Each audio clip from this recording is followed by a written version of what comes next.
sendereza roho wawe mutegetsi wanjye, urampa imbaraga niyoborerwe nawe, kugira ngo ndambe muri ubu bugingo. Wigira ubwoba uri kumwe n'umubyeyi mama Mariya nyina wa Kiliziya, adufata ukuboko tugiye gutsikira. Sendereza roho wawe mutegetsi wanjye, urampa imbaraga niyoborerwe nawe, kugira ngo ndambe muri ubu bugingo. Roho mutagatifu atanga byose, niwe utabara abari mu rugendo, akayobora ku Mana Data. Sendereza roho wawe mutegetsi wanjye, urampa imbaraga niyoborerwe nawe,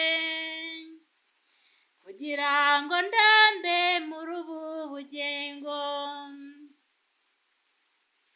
Sendereza roho wawe mutegetsi wanjye, urampa imbaraga niyoborerwe nawe, kugira ngo ndambe muri ubu bugingo. Kristo Yezu akuzwe. Ni Marie Clarisse Mukandengo. Turi mu bihe bya Pasika, ariko nanone turi mu bihe nk'abakarisimatike twitegura Pentekoste. Kristo Yezu akuzwe. Ese weho mukarisimatike witeguye ute? Ni iki ushingiraho witegura Pentekoste? Umukarisimatike wa nyawe ni uyoborwa na Roho Mutagatifu. Umukarisimatike wa nyawe ni ukora icyo Roho Mutagatifu ashaka.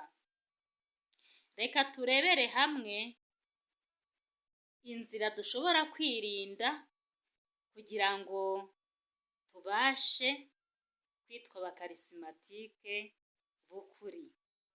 Kristo Yezu akuzwe. Ushobora kuba uri umukarisimatike ariko ukaba uri mu kigare. Ushobora kuba uri umukarisimatike ariko ukaba ugendera ku bandi. Uyu munsi wa none, nk'uko twitwa abayoborwa na Roho Mutagatifu, uyu munsi wa none nifuza ko wasobanukirwa n'ibyo urimo, kugira ngo ukomeze uru rugendo rutoroshye, uyu muhamagaro utoroshye, kugira ngo tuzabane mu bwami bwo mu ijuru. Kristo Yezu akuzwe. Inzira ya mbere rero ugomba gufunga nk'umukarisimatike. Nta gisekuru na kimwe cyigeze kibaho hatarabayeho guterekera no kuraguza. Ibyo ni ibintu nababwiye. Ni ukuvuga ngo niba rero nta gisekuru cyabayemo, cyangwa se nta gisekuru na kimwe kitabayemo iyo mihango yo kuraguza no guterekera, niyo mpamvu nk'umukarisimatike inzira ya mbere ugomba kwirinda kugira ngo udahura na roho mbi cyangwa se imyuka mibi, ni inzira y'ubupfumu. Umukarisimatike agomba gufunga amarembo yose y'abapfumu. Kristo Yezu. Ugomba gusenga wirinda karande zose zo wabayemo. Izo karande zose zo mu miryango washatsemo. Izo karande zose zo mu miryango urimo uyu munsi. Kristo Yezu akuzwe. Iyo ni inzira ya mbere yo gufunga imbaraga cyangwa se imyuka mibi ituruka kuri Sekibi. Inzira ya kabiri nk'umukarisimatike ugomba kwirinda ubusambanyi. Kristo Yezu akuzwe.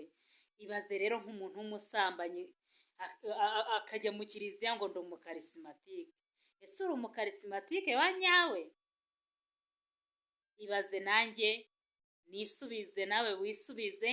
Niba ugendera muri izo nzira, umenye kutayoborwa na Roho Mutagatifu, umenye kuyoborwa na Sekibi cyangwa se na roho mbi.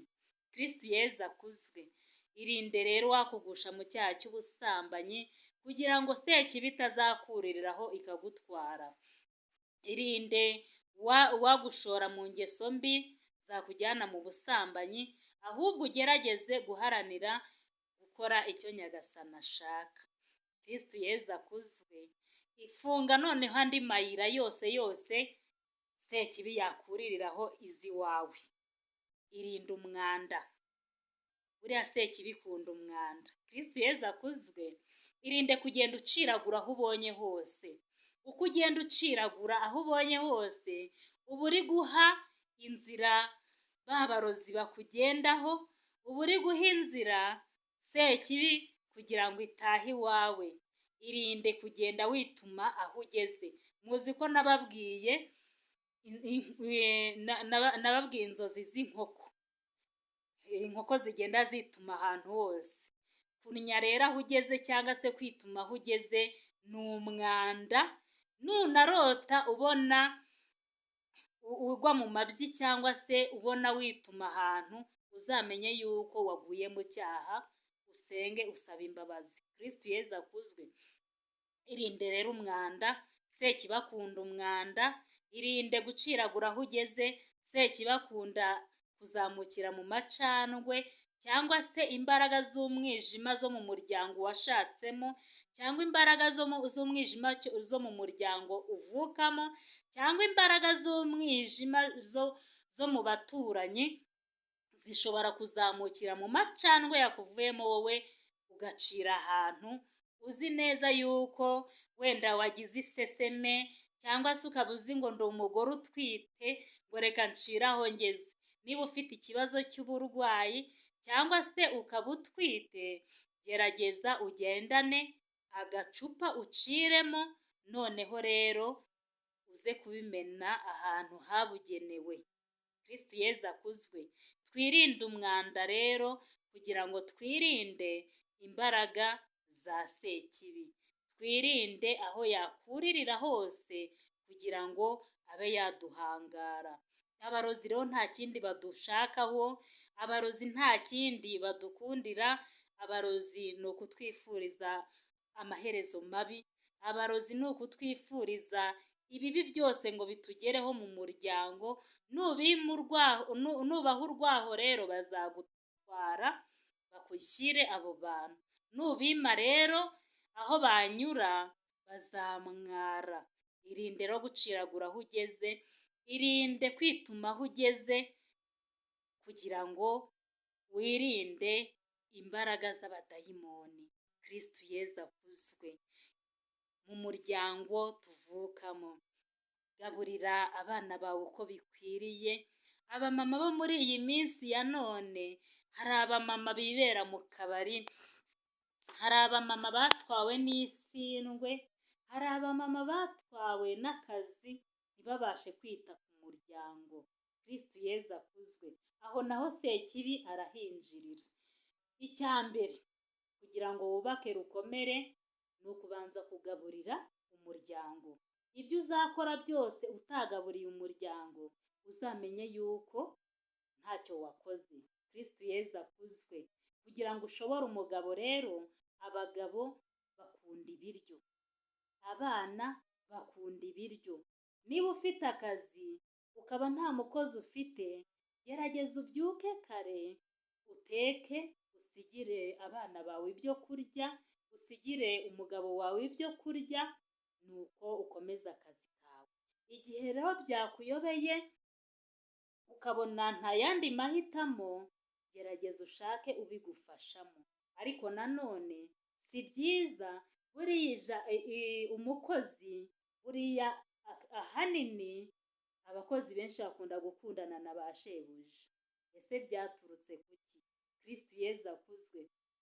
Ibaze rero nk'umuntu w'umukarisimatike ukumva ngo umukozi wari kumwe na shebuja, ngo umukozi yaryamanye na shebuja. Urumva rero ni ibintu bigayitse. Igihe cyose rero umuntu akwitayeho akaguha icyo kurya, umuntu akakwitaho akaguha icyo kunywa, umwiyumvamo. Niyo mpamvu rero ukwiye kumenya ubwenge mu rugo rwawe, ukamenya icyo umugabo akunda ukakimuha, ukamenya icyo umwana akunda ukakimuha, ukirinda bya bindi byo kuvuga ngo umwana ngo arajya kurya kwa runaka, ukirinda ibyo kujya kuvuga ngo umugabo arajya kurya mu kabari. Gerageza ugire ubwenge weho ubwawe nk'umumama, umunsi uzatekera umugabo wawe neza ntabwo azajya kurya mu kabari. Umunsi uzatekera umwana wawe neza ntabwo azirirwa ku musozi yirukanka ashaka umugaburira. Kristo Yezu akuzwe. Nk'umukarisimatike rero, nk'umuntu uyoborwa na Roho Mutagatifu, ikintu cya mbere mu rugo ni ugutanga ibiryo ku muryango wawe, ni ukugaburira umugabo wawe n'abana. Ikindi cya kabiri, nk'umukarisimatike w'umumama, ni ukwirinda kurara ukubiri n'uwo mwashakanye. Nubona bije ukabona ugiye mu cyumba cyawe nawe muke, uzamenye ko utakiri umukarisimatike. Nubona bije ukabona ufashe uburiri bwawe, uzamenye ko utakiyoborwa na Roho Mutagatifu, kuko uwo munsi n'umuryango uzaba wawushenye. Umukristo rero wa nyawe ni uwita ku muryango we, akabasha kuwugaburira, akabasha kumenya inshingano ze agomba gukora zo mu buriri. Kristo Yezu akuzwe.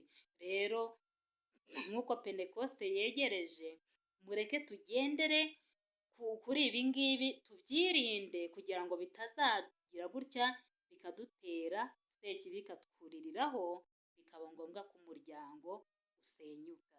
Kristo Yezu akuzwe. Kugarura umugabo wagiye biroroha, ariko kugarura umugore wagiye biragora. Mureke rero twite ku ngo zacu, icyatuzanye ni ukubaka, icyatuzanye si imitungo. Tureke kurangamira imitungo, kuko imitungo irayoyoka, ahubwo duharanire kumenya ubuzima bw'abo tubana, icyo dufite tugisangire uko kiri, ubundi dusenga Imana. Dusenga Imana uko idushoboje, ubundi dutuze. Kristo Yezu akuzwe. Roho Mutagatifu atanga byose, niwe utabara abari mu rugendo, akabayobora ku Mana Data. Nsendereza Roho wawe mutegetsi wanjye, urampa imbaraga niyoborerwe nawe, kugira ngo ndambe muri ubu bugingo. Dusabirane.